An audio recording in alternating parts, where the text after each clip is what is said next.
Hi everyone, so I'm doing my March wrap-up. If anybody pays attention to my my community tab, you know that I've pretty much have been going through more or less like a book slump. Right now I'll just say my current read. My current read is, I am currently reading Dead Until Dark. This is the Sookie Stackhouse book 1 for Charlaine Harris. And I'm about 74% done with this book. Almost there. And from there, I think I'll probably go into book 2 in April? I'll probably go into book 2 in April.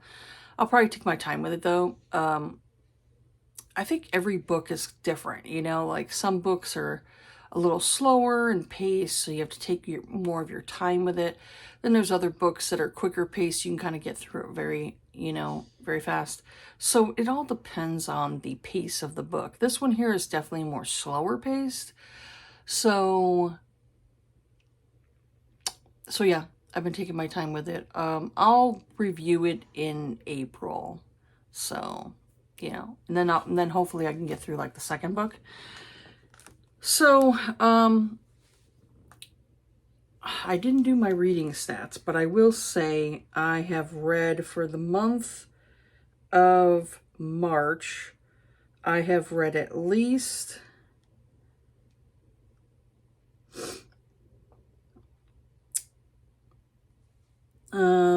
I've read at least, well,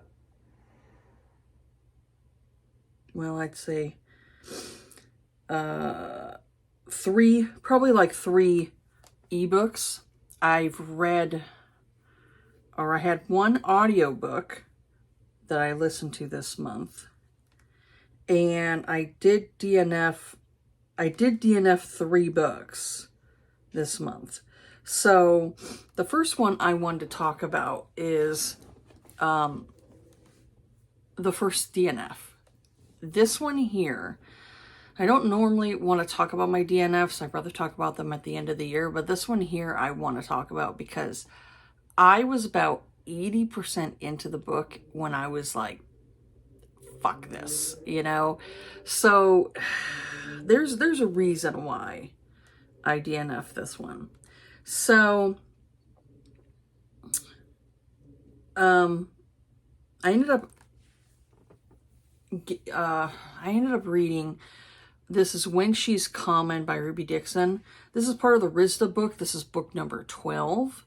Now, this here you have the characters of Maeve, she's a human, and Zur, he's a Praxian, you know, so it's basically like a cat hybrid, which are really not my favorite to more or less fantasize about, because I'm like, I look at him like it's a cat face, you know, not really attracted to that, you know, I just, sorry.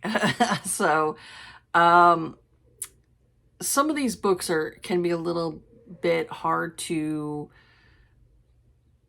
suspend reality. That's the word I wanted to look for. I was trying to find that word before. Yeah, suspend reality. Sometimes it's hard to suspend that reality when it's like, it's a cat face, you know, like it has fur. I just personally, I can't dig a dude who has a lot of hair on him. Chest hair, fine. Hair everywhere else, not a fan. I'll just say that. Like, I'd rather hit the guy shave or wax, because I've seen some dudes that are pretty hairy and I'm just like, no, I'm good. Get some electrolysis on that, you know, especially like around here and stuff. I'm just like, ooh. It just reminds me of Friends, where the one character's like, he's wearing a sweater, and then I think it was Monica where she's like, no. So it's like, this guy's super hairy. I'm like, yeah, I can't get into dudes that are super hairy. So this here, like I said, I DNF'd at 80%. So I said Maeve is very much a people person. She doesn't like being alone. She hates when she has to go home at night. She hangs around at the village like all day, talking with people. I think she probably irritates some people too. I'm that type of way, you know, like I'm not really much for like small talk. I'll do it if it's, you know, necessary, but it's not something I want to do. And like I'm not a fan of doing the small talk, you know. Yeah. I'd rather just not talk to anybody, you know. But some people do come up to me and want to have conversations with me, so I try to be friendly and go about, you know, doing that rather than be rude and like, leave me alone, you know. So yeah. So she's very much a people person, a person I wouldn't want to be around, you know, honestly. I said, so from sunup to sundown, she likes to spend her time at the local village. She ends up talking with a smuggler to buy an animal that is similar to a cat that she would have found, you know, on Earth. So she knew of the person who basically runs the planet, you know. He's like Lord Varin or whatever it is, and his wife is human, and so she has this pet that is kind of similar to a cat. And so Maeve was told this, and she's like, well, can I get one like that too? Because she's lonely. She wants like at least some type of companion. And that's basically what happens like when you get to a certain age, like you want an animal as a companion. That's why like they'll say like when ladies are too high maintenance and they're single, they end up becoming cat ladies. So she's essentially like a form of a cat lady. So she wanted like a cat similar to like what we have on Earth. And since she can't get to Earth and get the cat, you know, it's gonna, you know. So what ends up getting delivered to her, instead of like this cat creature, it was a Praxian. So now she has to deal with this Praxian that she didn't want to deal with. You know, she's like, oh, great. You know, like I'm not looking forward to this. So he ends up waking up, like she ends up like touching him, and he wakes up and he's like, how dare you touch me, you know, kind of thing, you know. And I'm just like, okay, dude, what's your problem? So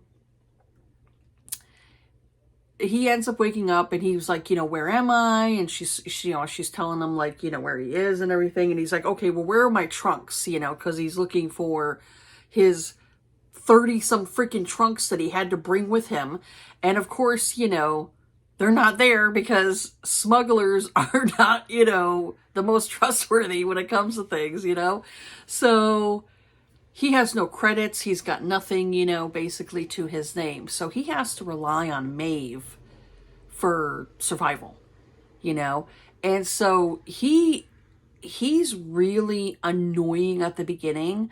Like I really disliked his character because he was such a priss, you know, so snobby, you know, which granted, I understand that for him, he was raised that type of way. So if you're raised a certain way, that's why you are the way you are, you know. So for him, he was raised that certain way. So he said he never really formed any connections with anybody because as soon as like he started to obviously form some kind of bond, that person was removed from the household and there was a new person that came in. So there was someone who was still left on that planet that he cared about, that was basically in his life the longest. And so it's really sad, like when you think about it, you're like, this person was forced to not form any connections with anybody. So this is why he was the way he was. So there is a reason why people have certain behaviors, you know, or certain ways that they, you know, act. So for him, I'd say the thing that I didn't like about this story was the fact that besides it being like super fucking long, this was like a 15-hour book and it was just way too long in my opinion. She has a tendency of doing this when it comes to her serials. There's like these books, certain books that she does where she posts it on her Facebook page where it's like a chapter a week or something like that. So you technically, if you follow her Facebook and you follow when she posts these serials, you could basically read the book for free, you know? I will say I prefer her shorter stories. I'm not a huge fan of these serials. This one here I felt like was way too fucking long. Way too long. It was boring. There were a lot of things in it that just could have been cut out completely. Also, I felt like, even though there were funny scenes in it where she kind of forced him to be in the barn, like, oh, if you're going to act this way, I'm not going to put up with your attitude. If you're going to act this way, you could sleep in the fucking barn, you know, basically, which I didn't blame her at that point. His turnaround was way too quick. If somebody is a certain way and they were raised that way, it's going to take them a while to change their behavior. You know, it's not something where it's just overnight. You know, it don't work like that. So with his character, I felt like he changed way too quickly. And feelings, I think, were like way too quickly addressed, you know, where he was falling for her. And I was like, dude, why? You know, I really just didn't feel it. I did not feel the connection between Maeve and Zur.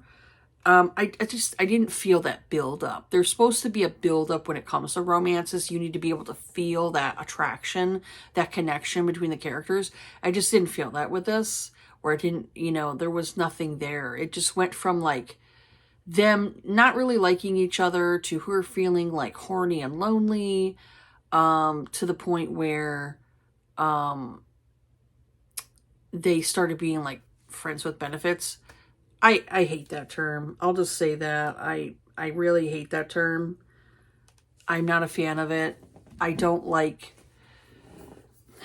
am not a fan of hookup culture. I'm not a fan of hookup culture. I'm not a fan of like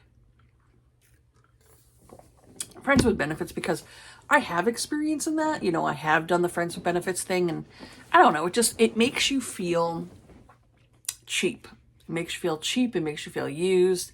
And I think it's better to, bottom line, if you want a relationship, you need to tell this person before you touch each other's naughty bits that, look, I want to try dating. If they're not into that, then you're like, okay, you know, then we go our separate ways.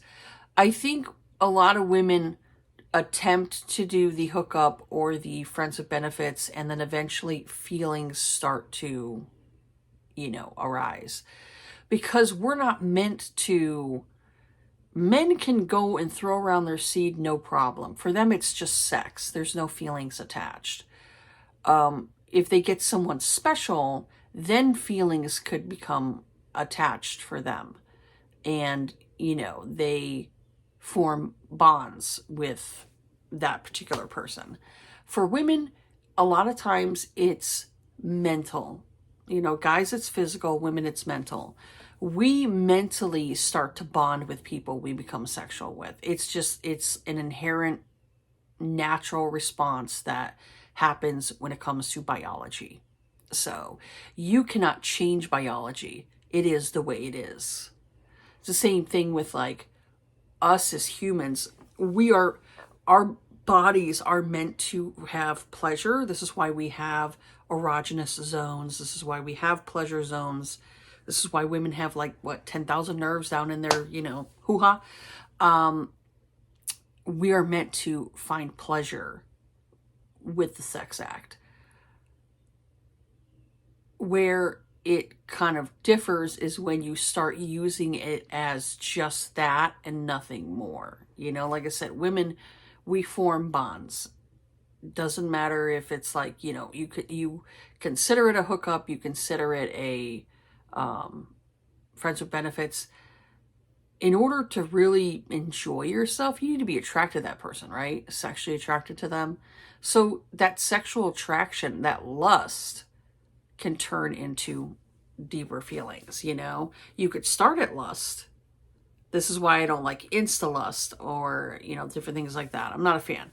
Or I'm not a fan of the whole, like what they say, insta-love. I'm not a fan of, because you don't fall in love with somebody that quickly. It takes time for you to get to know this person and form a bond or connection with them. Because that's what we're meant to do as humans. We're meant to form bonds and connections. You can't go against biology. You can't go against the human condition. You know, this is how we are. So for me, I felt like with them, it was like this instant thing. It wasn't, you know, it wasn't like a gradual thing. And then the rest of the story was like shit I didn't care about. Like his whole like reason of why he left his planet, and all the politics and everything involved with that I didn't give a shit about. And then you had where she started introducing other characters to the story. I was like, oh, Ruby, you are predictable. That's the one thing. I notice certain things, that some patterns that some authors do, and sometimes I could pick up on their pattern. If I pick up on their pattern, sometimes I don't always like it. With her, she has this pattern where she loves to introduce other characters into someone else's love story. She's done this multiple times for me. This one here, she introduced some characters that are part of this cantina, which is basically like a saloon or a bar, you know. And they call it a cantina. So they're basically fixing it up. And a lot of these characters, a lot of these cast of characters are clones. You could tell they're clones. Like illegal clones for this world are red. Regular clones are not that color. Like they'll look exactly like the person they cloned. That's a legal clone. The illegal clones are the ones that are red in color. Basically, it's like whatever they use to clone those beings, they obviously didn't use like the right product and all that stuff, and that's why the characters are red. So, you know, there's male clones, there's female clones. And so there was a storyline of her going there and then being introduced to these characters. And I'm like, oh, Ruby, you're going to go and do more books for this Rizda planet. And she did. There's one that's coming out that's called, was it Only the Clonely or something like that? Yeah. I'll probably read that because, you know, the majority of Ruby's books I do like, but there are some that I come across that I'm just like, no, you know, no, I'm going to pass. So I'm not a fan of every one of her books. And you know what? I'd say like a lot of authors out there, I'm always going to find like a dud or two where I'm just not into it, you know. Not all works are going to be great, you know. Like my husband will read Stephen King and he goes, not every one of Stephen King's books he enjoys, you know. He wasn't a fan of the whole like sexual assault scene in It. Yeah, he's like, why was that there? You know, he was like, why was that there? That could have totally been taken out of the book. You know, that was something that should have been edited out, you know. So he when he read that years ago, he was like, why? You know, he was like, why? Yeah, it didn't make any sense. So if I would have finished this book, because I got to the 80% point where he was gonna like, it revolved around like his planet, and he wanted to go and talk to his brother that was on the planet and try to come with some type of like compromise, you know, because his brother basically was trying to take over the throne and all that stuff, you know. And so it got to that point in the book, and I was like, you know what? Fuck this. I don't care. I don't care. I'm done. I'm tired of, you know, going through this book, and I'm bored, and it's got all this extra stuff in it I don't care about. So I decided to basically just go right to the end where the epilogue is, and it's like, oh, well, they're not even on this planet anymore. So obviously him and his brother came to some kind of compromise, and, you know, him and her on some other planet, and they're what they call exile, but I mean, they're living in like a really nice place, you know? They got fucking like maids and shit. So I'm like, yeah, are you really suffering? You know? Are you really suffering? Probably not. So I finished that one off, and I would say, like, if I finished it completely, I probably would have gave it like a 1. I really disliked it. I did not like it at all. So the next book I ended up reading, it was a poetry book, and it actually is by a fellow author on YouTube. I'd say fellow booktuber, but she's also an author. And so I ended up reading Alpha Beta Poetry by Nicole. Now this one here, I gave it a 4. I thought it was interesting because she basically took like different A letters for this A poem, all B letters for this B poem, and it went all the way to like Z. Now the ones I'm like, whoa, these are different, was the ones when she got toward like the end of the alphabet, like Y words, you know, Z words, X words, all that stuff can be more complicated. So I thought it was interesting toward the end. It's a quick read. You can get through it pretty quick. Probably within like 10 minutes. It is very quick. And it doesn't take me that long to read poetry. It was a good palate cleanser. I'll just say that. It was a good palate cleanser, and you know, kind of let me take a break from the books that I was reading, because I, you know, like I said, not only did I have like some DNF's books that I just absolutely did not, you know, finish, but I also had read 2 books at the beginning of the month that were like duds for me, that I wasn't a fan of. And I ended up giving those books 2 stars, but I'd rather talk about them toward the end of the year. So, so I could rant about them. So I decided to do the poetry book, because I was like, well, it's something different, you know, and this is why I had stated like I wanted something different for myself. I wanted to open up myself to other books, because I'm just not having a good time with, you know, with this stuff, you know, with what I'm reading. So the next book I ended up reading, and this is why I said like I wanted to get into something different.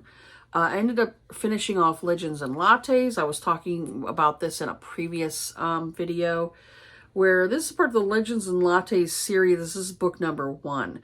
They do have, the author did create like a prequel, but I'm not sure if I want to read the prequel, you know. I'm not sure if I want to, you know, read it, because I'm like, well, I already read this. So, you know, I know some people are like, oh, I'll read the prequel first and then I'll read the first book. I'm like, I'd rather just keep going. And then if you know, if after he's done with this series, then I would say, okay, maybe I'll go into the prequel, but I'd rather not go into it right now. I may do that after. But this one here I thought was interesting because Travis Baldree, I think it's Baldree, yeah. Baldree, Travis Baldree. I want to say Baldtree, but it's Baldree. He actually did his own audiobook. He did the voices for all of the characters, and I thought, pretty good for him. I guess he is a voice actor. So I was like, huh, okay, so he's a voice actor and he decided to write his own fantasy. This one here I thought was really interesting because it's basically a cozy fantasy book, you know? And so you have like Viv, and she's basically a retired soldier. She killed like her last creature, you know. It was like some kind of like queen something. I don't know what kind of creature it was, like a queen creature. And so she killed it. And she was pretty much done. Like, she's like, I'm exhausted. I don't want to keep fighting anymore. I just want something different for my life. So she basically has this sense of guilt, you know, that she's, you know, killed a lot of people, a lot of creatures. And I'm like, well, she's a soldier. She was kind of pushed into that, you know, scenario to do that. You know, people in the military have to make these, you know, decisions, you know, especially in a time of war and all that stuff. And some of those decisions are not always the right decisions, but, you know, when it's like your life or theirs, you know. So she basically is like, I'm done, you know, fighting. She just basically wants to retire, you know, and have something for herself that brings, you know, like happiness and joy to others. So she discovered this, you know, liquid, you know, coffee. She discovered coffee and she really liked it. And so she was like, I want to go and make coffee for other people. And so she basically decides to use this. It was this thing called, she uses this magical Scalvert's stone with a witching rod, and it guides her to this like livery. You know, it's basically the perfect spot for her. And so it leads her to a rundown livery. So she goes into town to find the owner. So she ends up buying the land, and then she needs someone who can help her like fix it up and everything. So she hires this hob named Calamity, and he basically helps her fix up the livery. And so while she's fixing it up and everything and getting things together, she knows she's going to need help with, you know, serving and all this different stuff. And you know, also she's not really, she's not really equipped on how to use the machine, the coffee machine. So she hires Tangerine, and Tangerine is basically a succubus. And so Tangerine has her own like hiccups with like her own, herself being a succubus and stuff like that. She, I guess, had some issues when she was in college. There was this person who kept essentially stalking her and like wanting to be by her, and she wanted nothing to do with him. So whenever she meets someone, she's always afraid that her you know, her gift or whatever she would call it, probably a curse at this point for herself, she hopes that people like her for herself and not because of the gifts she has, you know, of being a succubus. You know, you're basically attracting people to you, you know.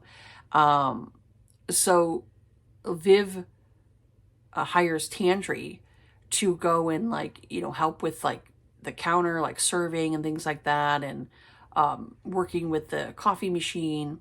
And so they end up creating, every day they end up creating more and more of this coffee shop. And it was really sweet. It had a really sweet tone to it.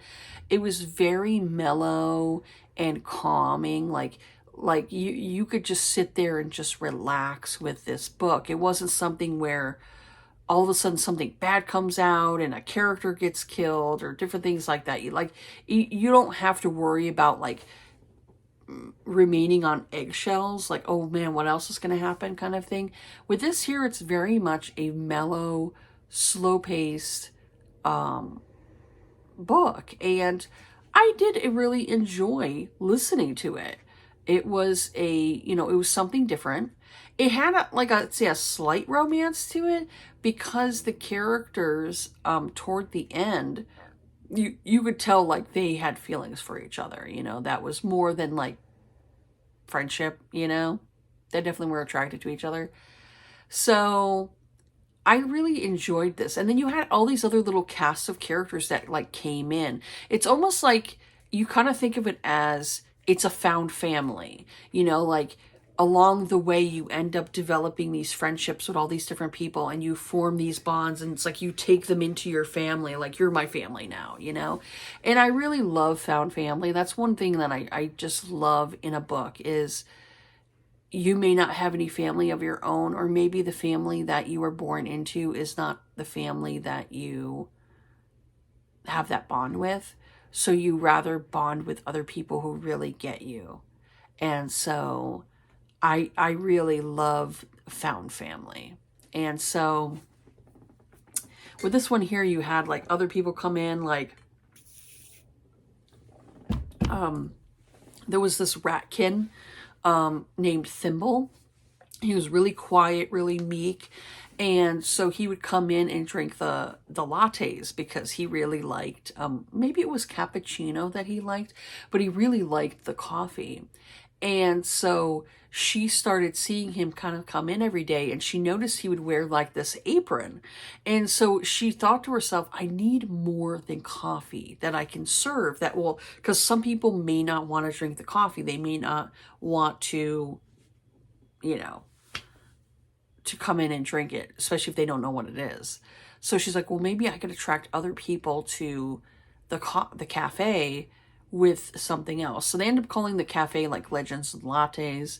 That's something that Tandri ends up coming up with for her. And so Viv basically is like, she's more or less the person who's attracting these people to the cafe.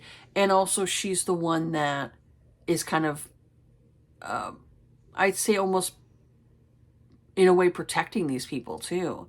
Like they obviously are very leery about like each other and stuff. And so they, like I said, they form this found family.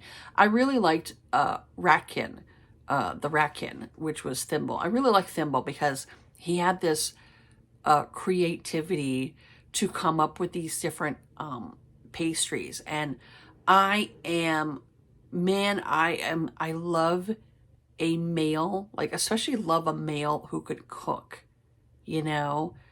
If I can find a male who can cook, I'm just like, what are you making next? You know, kind of thing. My husband cannot cook at all. I really wish that he would learn. So I'm the one that does all the cooking, and I'm basically just a basic bitch when it comes to cooking. I'm basic. I don't do anything fancy. I usually just follow a recipe, and that's it. But my husband damn near just barely knows how to boil water. I mean, you know, if he's stuck in a situation where he has to cook, then, you know, there you go.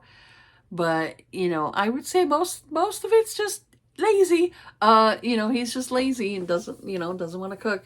I did not like cooking at first. I wasn't a fan, but you know, as I've gotten, you know, better at doing it and the more I've learned in it, I actually don't mind cooking. You know, now it's a little more, you know, natural to me, like, you know, just like that kind of thing. You end up picking it up.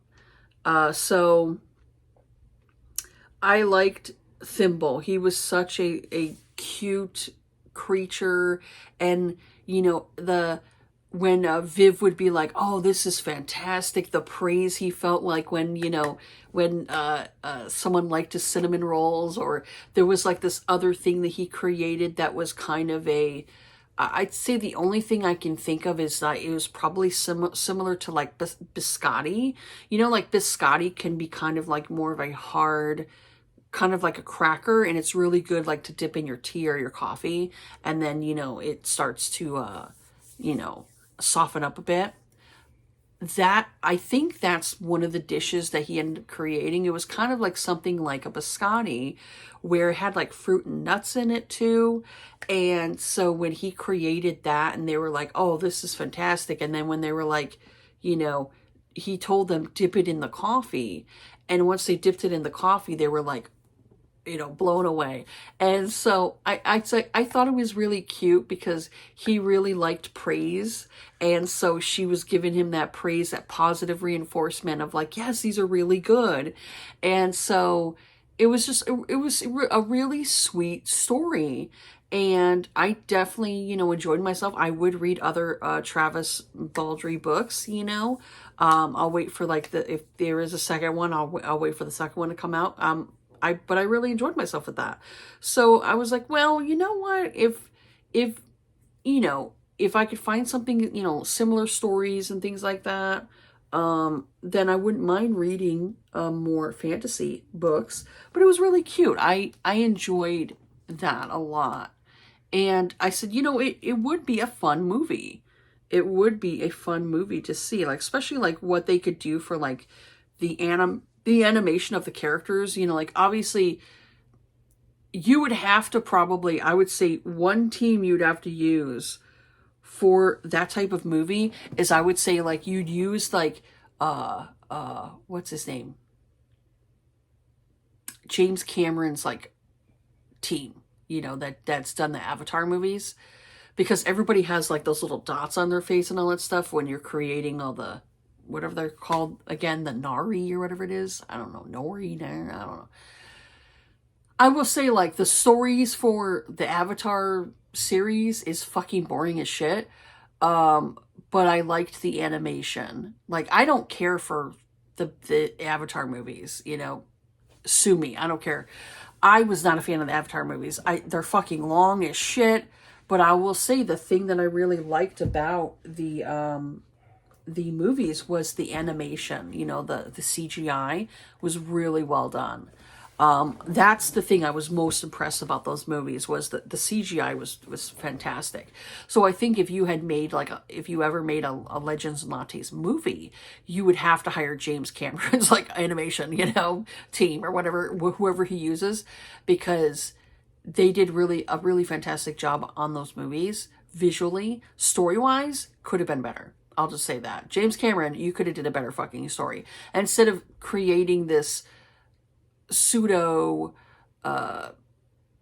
Pocahontas retelling, and that's the way I kind of think about it, is like, you're basically taking, like, the stories of the Native Americans and the Pilgrims and creating a fucking, like, remake of it. That's basically what it is.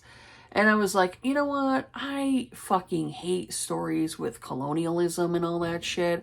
I don't want to fucking see that. I'm already reminded of it, of the fucking past, you know? And it's not just white people that colonize. There's other fucking cultures that have colonized too. So yeah, pretty much everybody took over other people's lands, you know?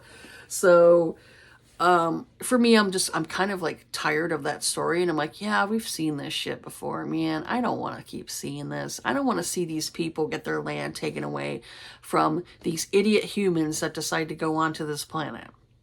No, thank you. So yeah, for this one here, I really enjoyed this story. I really enjoyed Legends and Lattes. And, like I said, I'm like 70% into, you know, Dead After Dark. And I think after this one, I'm going to try to read more of my physical books, because I bought, how many more, I have, like, how many of, Harlequin, books. And I have, like, you know, there's different ones, different lines. Like, I have I have the special edition line. I like that special edition line because it's like, it has, like, these families that form together, you know, like a lot of, you know, either new families are created, or you have, like I said before, you have these found families. I like those storylines, and I figured it's a good palate cleanser. Those books are, you know, very quick reads.